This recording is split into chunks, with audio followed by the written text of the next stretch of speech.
Olá, começando mais um Que Teoria, um podcast aula produzido para introduzir os conteúdos de teorias da comunicação no curso de Comunicação e Multimeios da UEM. Nesse penúltimo episódio, nós vamos tratar aí de responder o que é cultura e qual é o seu papel na sociedade. Colado a essas perguntas, nós temos ainda uma terceira. Qual é a relação entre comunicação e cultura? As respostas vêm de uma área de estudos interdisciplinar que se preocupa principalmente em valorizar os comportamentos das classes baixas, entender esses comportamentos como autônomos e reconhecer os grupos marginais, subalternos e alternativos como lugares importantes para os indivíduos. Primeiro, nós vamos falar das origens desses estudos, depois dos primeiros pesquisadores, em seguida de alguns princípios que guiaram essas propostas de estudo e, finalmente, de 3 conceitos-chave aí para esses estudos, que são a resistência, a identidade e a ideia de recepção.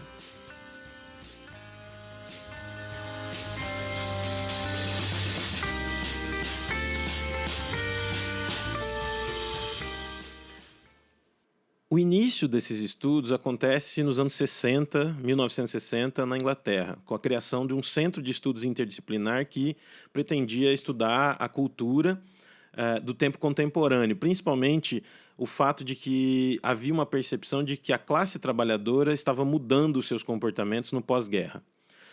Então, o interesse desse centro de estudos era entender a cultura das classes populares e entender essa cultura das classes populares como algo que tem validade em si mesma. Ainda nesse contexto, é importante entender que existia, no pós-guerra, uma tendência de declínio dos impérios, né? O Império Britânico, e também uma migração das pessoas das colônias inglesas para a metrópole, né? De lugares como Jamaica e Índia para a Inglaterra, o que gerava conflitos entre grupos étnicos e indefinições das pessoas sobre sua posição no mundo. A pessoa não sabia se era inglesa ou jamaicana, o que era, inclusive, ser inglês ou não ser inglês, né? Seriam as questões na cabeça de muitos desses imigrantes. A consolidação da TV também é um contexto importante nos anos 60. Né? Ela acaba se tornando ali um veículo principal de comunicação, uma ampliação de público, né? Atendendo inclusive as classes trabalhadoras. A televisão e a cultura pop, então, elas vão ser vistas como materiais usados pelas classes mais baixas para seus próprios objetivos. E, portanto, elas não poderiam ser encaradas como uma cultura menor ou sem valor. Pelo contrário, é no uso desses objetos aí de massa e de comunicação que a cultura vai se desenvolver na perspectiva desses estudos. Eles vão fazer uma mistura, havia uma influência muito grande da semiologia e da semiótica, do estruturalismo francês nesse momento, então eles vão fazer uma mistura de um marxismo que vem lá do Althusser, do Gramsci, que procura discutir a questão cultural a partir do Marx, com a semiologia e com o estruturalismo, tentando enquadrar metodologias estruturalistas, a ideia de você abordar a mídia de massa como um objeto de estudo igual ao da literatura, por exemplo, com a ideia de que havia ainda um conflito, ou seja, essa teoria é uma teoria ainda conflitiva. A sociedade é um conflito, né, entre classes sociais. Mas esse conflito é realizado na cultura. A cultura é uma manifestação desses conflitos.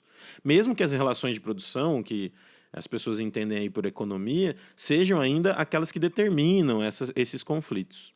O simbólico para os estudos culturais ele é complexo e autônomo. Ele não permite que a explicação de casos particulares sirvam para explicações gerais.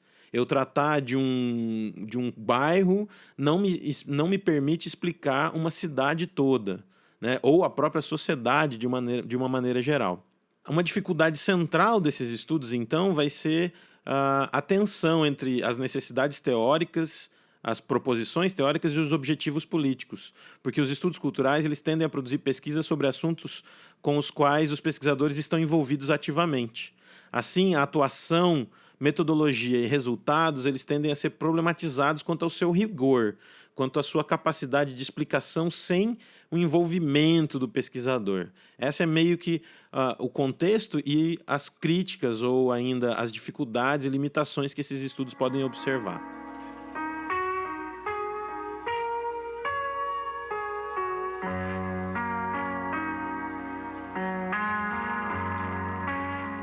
Os primeiros pesquisadores, também chamados de pais fundadores, foram estudiosos, pesquisadores ingleses. O primeiro deles que eu vou listar aqui é o Richard Hogarth. O Richard Hogarth, ele propõe fazer uma história cultural das baixas culturas inglesas, ou seja, o negócio dele é entender uma história dos comportamentos e valores da baixa cultura. A cultura popular e a cultura de comunicação de massa vai estar, então, incluída nessa cultura da baixa cultura ou da cultura dos trabalhadores, né? O que interessa para ele é que as práticas dessas pessoas resistem às opressões, isso no cotidiano mesmo. As pessoas usam a mídia e usam as mensagens de comunicação, usam os seus comportamentos de maneira a existir no mundo independente das relações ou ainda em resistência às relações de opressão e de dominação que a sociedade propõe.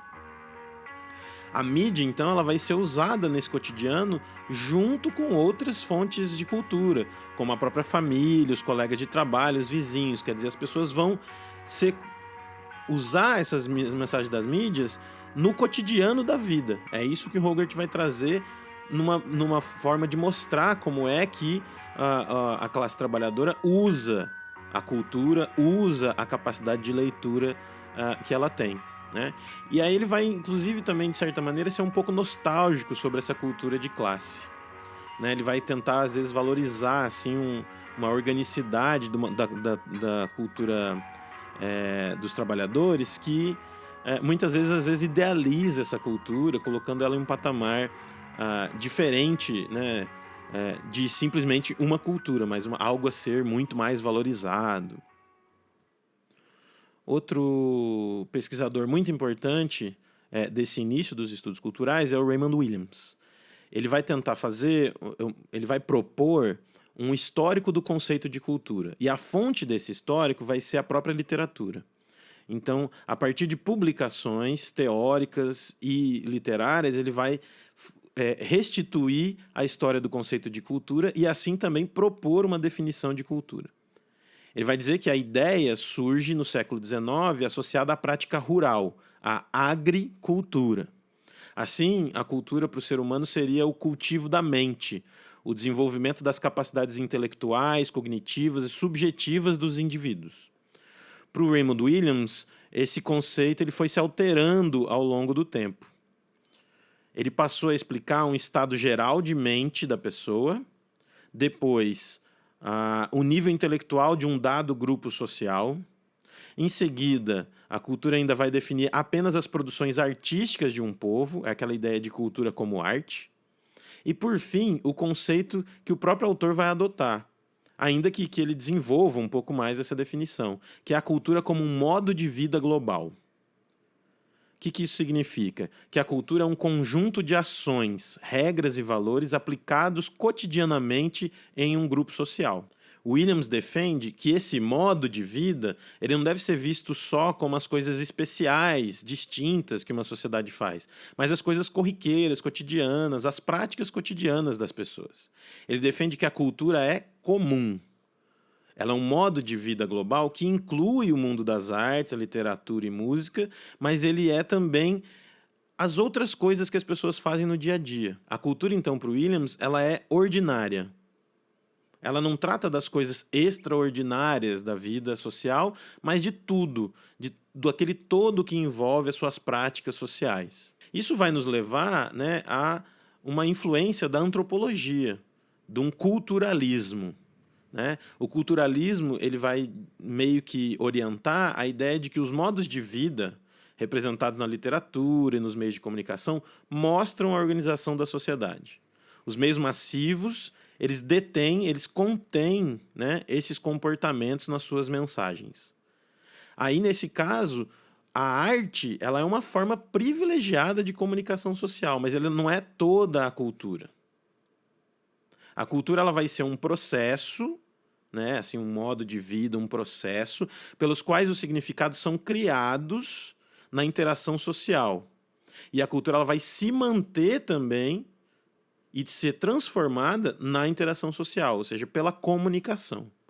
E os artefatos culturais, como as obras de arte, eles podem ser um caminho para entender a sociedade. Terceiro pai fundador, ou pesquisador principal aí do início desses estudos é o Edward Thompson, ou para os íntimos aí, o E.P. Thompson. Esse autor ele vai ser um autor mais ainda interessado em inverter a lógica da cultura, da alta cultura. O que ele vai fazer é uma história dos não vencedores, ou seja, fazer uma contra-história, fazer uma história que conta os acontecimentos a partir não daquelas pessoas que estão no topo, mas das pessoas que estão nas camadas mais baixas da sociedade. Uma história contra-oficial. Então, como é que ele faz isso? Ele propõe a história da sociedade inglesa do ponto de vista dos de baixo, ou seja, das classes trabalhadoras ali da Inglaterra. Com base nisso, o que define essa classe trabalhadora não é apenas o fato de seus integrantes trabalharem, né? Ou seja, executarem tarefas operacionais e trabalhos braçais, operarem máquinas, mas também os hábitos diários, como a ida ao pub, o uso das certas roupas, né, as mídias que eles consomem, também são parte importante da definição do que é essa classe. Assim, o interesse do Thompson está no processo social, ou seja, nas ações encadeadas que formam a classe. Por isso ele, inclusive, vai contar a história da formação dessa classe. Ela está no cotidiano das pessoas, né? Na cultura, que ele define como uma rede de vida, ou melhor ainda, uma rede vivida de práticas e relações. Para o Thompson, a cultura da sociedade, de uma maneira geral, vai ser o enfrentamento dessa rede, né? O enfrentamento de modos de vida diferentes naquela sociedade. Por fim, um quarto autor importante, relevante para os estudos culturais, e que não vai ser considerado aí um pai fundador, mas vai ser uma figura muito importante para os estudos culturais, vai ser o Stuart Hall. O Stuart Hall é um imigrante jamaicano, né, da colônia da Jamaica para a Inglaterra, que vai colocar entre seus interesses a posição do imigrante, né, a identidade do imigrante e os grupos de imigrantes na Inglaterra. Ele vai propor, então, que movimentos de grandes e pequenos grupos constituem diferentes espaços de disputa cultural. Vai também lidar com aquelas que a gente chama de subculturas, não de ponto de vista negativo, mas subculturas como culturas internas à própria cultura. Esses grupos unidos por identificação, né, que criam realidades culturais específicas que têm ou não impacto nas relações gerais da sociedade, mas que certamente têm impacto na vida cotidiana dos próprios integrantes desses grupos. O que o Stuart Hall também vai fazer é desenvolver um estudo bem focado ali nos meios massivos de comunicação. Esses meios vão representar as culturas para a cultura geral, conduzindo a uma narrativa generalista sobre a sociedade. Os diferentes grupos, então, de receptores, eles não tomam diretamente ou literalmente essa narrativa generalista, mas eles constroem seus próprios significados e usam os elementos que interessam ao grupo para que eles possam continuar vivendo ali, alterando a sua vida de acordo com o que eles mesmos enxergam como correto.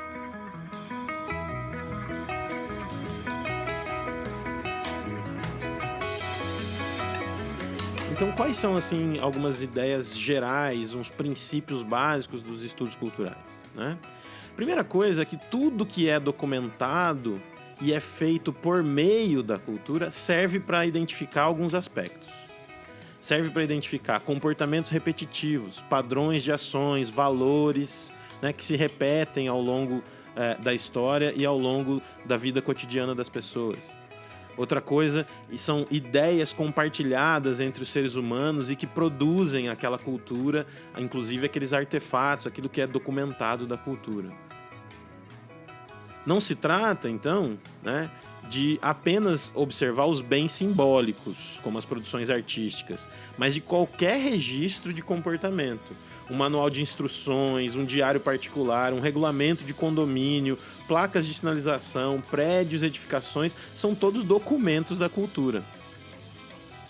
Assim, a cultura ela é produzida, ela não é consumida. As pessoas produzem cultura simplesmente por deixarem qualquer marca de sua existência no mundo. Dentro da cultura, como um modo de vida global, padrões estéticos, acadêmicos e artísticos são apenas algumas expressões da cultura junto com as outras expressões. Não é possível entender, então, um projeto artístico ou um projeto intelectual sem entender também o contexto de formação desses projetos. Porque o projeto intelectual está inserido nessas outras práticas cotidianas. A comunicação, então, a partir dessas ideias, só pode ser estudada na prática dos receptores. Os usos que as pessoas fazem da mídia são melhores para entender o seu papel na sociedade do que a forma como a própria mídia opera. Outro aspecto importante é que os meios de comunicação não são uma mera ferramenta de transmissão de informação, mas um espaço de disputa pela construção do significado. As narrativas da mídia, elas são representações da vida cotidiana e, portanto, há uma constante competição pela capacidade de criar essas narrativas. Por isso mesmo é importante destacar que as expressões culturais elas possuem contexto histórico. Elas são produzidas em relação a diferentes posições de poder institucionais, econômicos e simbólicos. Em nenhum lugar das proposições dos estudos culturais se propõe esquecer o conflito de classes econômicas e de poder que atravessa a sociedade.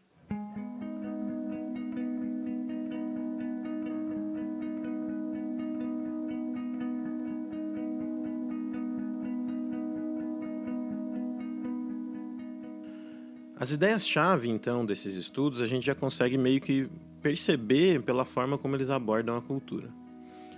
Uma ideia principal é a ideia de que a cultura ela é produzida. E se ela é produzida, isso significa que há também uma lógica de resistência. E essa é a primeira ideia que eu vou elencar aqui. O estudo da cultura de grupos subalternos permite encontrar formas de uso dos meios de comunicação e comportamentos que não só contradizem uma narrativa geral, mas resistem a essa narrativa. Eles buscam contrapor valores sociais gerais em favor das formas de criação dos indivíduos, em contextos menores e mais imediatos à própria pessoa. Estudos sobre gênero e feminismo, raça, etnia, sexualidade, gostos estéticos revelam posições de contraposição ao que é visto como padrão na sociedade. O que nos leva a um outro elemento chave. Os estudos culturais percebem que as relações sociais mais próximas das pessoas são usadas por elas para que elas definam para si mesmas uma descrição de quem elas são. As pessoas constroem o eu socialmente, mas não dependem apenas da classe ou da geração em que elas nasceram, mas da vida cotidiana. A identidade é o ponto-chave, portanto, para entender certos comportamentos das pessoas. Como elas seguem suas vidas, obtêm prazer, organizam sentimentos, organizam vínculos sociais. Com o contexto moderno e a ampliação das relações, as identidades que eram altamente dependentes das comunidades mais locais são negociadas em referências a vários outros tipos de cotidianos, tipos de trabalho e consumos globalizados de bens materiais e simbólicos. Além disso, é com base na identidade que as resistências poderão ocorrer, já que é na disputa pelas narrativas sociais da cultura que as manifestações dessas identidades podem operar politicamente. Por fim, outro conceito-chave para os estudos culturais é a ideia de recepção. Porque na convergência entre estudos culturais e comunicação reside a proposta de olhar empiricamente para os receptores, já que são eles que produzem o sentido de suas vidas. Se as pessoas têm usos diferentes para diferentes mensagens e as suas identidades são construídas com base em fluxos muito variados e mutáveis de gostos, valores e comportamentos, que são locais e globais ao mesmo tempo, para estudar a comunicação e a sua relação com a cultura é necessário olhar para o contexto da vida dessas pessoas. Como elas usam as mensagens e como elas se posicionam frente às comunicações vindas dos veículos. A audiência tem que ser estudada por ela mesma. Quais são suas práticas diárias, quais são os seus códigos que usa para decodificar as mensagens. O, aspas, lugar de fala em que a pessoa se encontra revela sua leitura de mundo e das mensagens da mídia. E essa pessoa fala, ela produz sentidos de uma mensagem. A produção dos sentidos de uma mensagem é feita pelo receptor e não pelo produtor da mensagem. por mais que esse produtor tente conduzir o sentido. A concordância entre os sentidos do produtor e do receptor só tem chance de acontecer se coincidirem os códigos usados por cada um. No contexto de recepção, o Stuart Hall é que desenvolve um modelo de comunicação. Ele vai contradizer explicitamente e frontalmente o modelo funcionalista de comunicação, aquele que coloca o processo como um circuito linear, emissor, mensagem, receptor. O Stuart Hall vai dizer que as mensagens midiáticas elas circulam em momentos de produção e reprodução. Ou seja, não tem um começo e um fim, mas sim fases circulares que nunca deixam de funcionar. Isso quer dizer que, enquanto a vida cotidiana acontece, as pessoas compartilham da cultura e dos códigos que essa cultura tem. Em um dado contexto institucional e técnico, esses códigos são usados para construir ou codificar a mensagem midiática que passa a fazer parte da cultura. Dentro da cultura, em diferentes contextos institucionais e técnicos, as pessoas usam códigos para decodificar a mensagem midiática. Esse processo ocorre constantemente dentro da cultura. O que resta ao pesquisador é recortar grupos diferentes e observar esses contextos institucionais e técnicos. E aí sim, compreender como as pessoas decodificam as mensagens na sua vida cotidiana.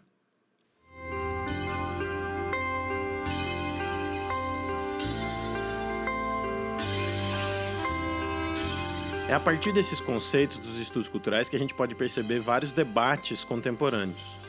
A questão da política identitária, movimentos feministas, LGBTQ e raciais, e também movimentos de identidade política, como os conservadores contemporâneos, são assim categorizados por se tratarem de agrupamentos baseados em identidade, em uma forma de se localizar no mundo. Entretanto, uma das críticas mais comuns à valorização das disputas com base na identidade é justamente uma suposta separação das condições históricas e materiais das disputas, como se bastasse que as narrativas culturais representassem tais identidades para que as condições sociais mudassem. Essa crítica respinga, nas propostas dos estudos culturais porque eles não eram separados da ação política. Seus estudos tinham orientação para a valorização das subculturas como práticas culturais válidas e politicamente ativas. Entretanto, como a gente viu, não há na sua proposta inicial, nos seus princípios básicos, um abandono das condições históricas. O próprio modelo de codificação e decodificação do Stuart Hall prevê que as relações de produção e institucionais são elementos constituintes da cultura. Ou seja, de maneira geral, os estudos culturais propõem que a cultura é uma prática vivida e política. Não existem níveis de cultura, mas que as culturas e subculturas estão sempre em disputa. E as mensagens da comunicação não são instrumentos de dominação, nem manipulam as classes populares, mas são usadas por essas classes para sua própria construção de sentido e resistência. Assim, esses estudos culturais propõem um olhar que teve influência relevante na vida contemporânea e, portanto, suscitam ainda hoje debates muito acalorados. Na nossa aula, então, a gente pode encarar alguns desses debates. Até lá!